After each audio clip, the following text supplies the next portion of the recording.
So why did you guys decide to do a second edition of Follow the Blue Blazes? Do you want to start? Me. Well, I decided because Connie said she'd do much of the work, and she did. But it really needed done because it was 12 years, it had been at least 12 years since the publication of the first book. We contacted OU Press, and they were excited about doing a second edition. So that meant if we put the work into it, we had a publisher. Bob and I wanted to visit all of the hikes, re-walk them, and visit the areas around the hikes that are so near to the Buckeye Trail. That was fun. We did that in 2013. And then in 2014, after we had submitted everything, and maps was real challenging using the GPS and producing new maps. We did that in the early part of 2014. And then came the editing and the rewrites, and that became very tedious and hard, but the end result is a wonderful book. Yeah, I think the color photos really enhanced the book. And OU Press did a good job of keeping the price reasonable for such a book. It's one of the only books, guidebooks, that have an index, and I think that's a unique part of the book. Connie and I also have signed over all of the rights to the book to the Buckeye Trail Association. We get no royalties or anything else from the book.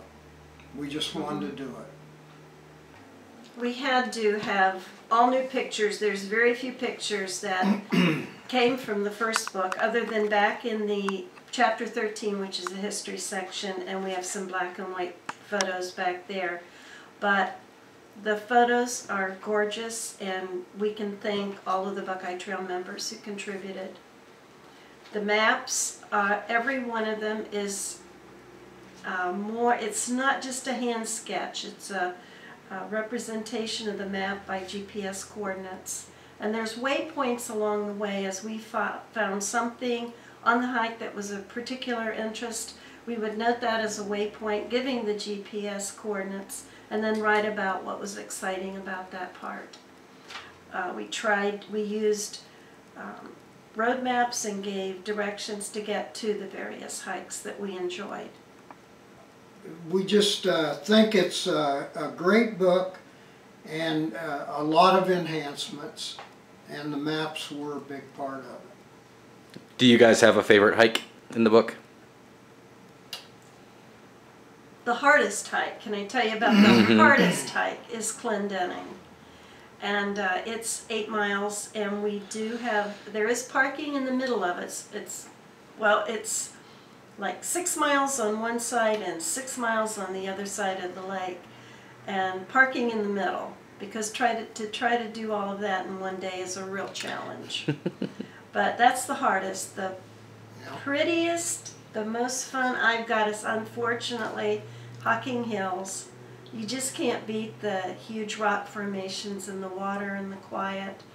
We noticed as we were going into it that after you get on any of the hikes 1.5 miles, and not many of them are over 3, but after 1.5 miles you start to see that the general public has lost interest in the hike, and it becomes more of your own personal hike through the woods. But most of them are round trippers, so you can start out at point A, make a circle, and come back to point A. Some of them are out and back, but when you walk one way on the Buckeye Trail, you see one set of interesting characteristics. Coming back, it's a whole new ball game. We have a new hike that's one of my favorites, and it's Davis Memorial. And if you like nature and the variety of nature and the limestone there, it's all beautiful. And just a variety of things from bamboo native bamboo to white cedar, which is Arborvitae. arborvitae. Yeah. And this edition has a backpacking trip. So you can, in chapter 12, you can take a backpack trip around Burr Oak. And it's a challenging hike, but easy to do, and we talk about where you can stay overnight as you go around the hike. And it's 2 nights out is what you'd be doing. Gorgeous views. And some little tricky places where you do have to figure out how to get through water. So we say if it's a rainy spring, stay away. Well, all right, guys. Well, thank you for your time, and we look forward to checking out the book.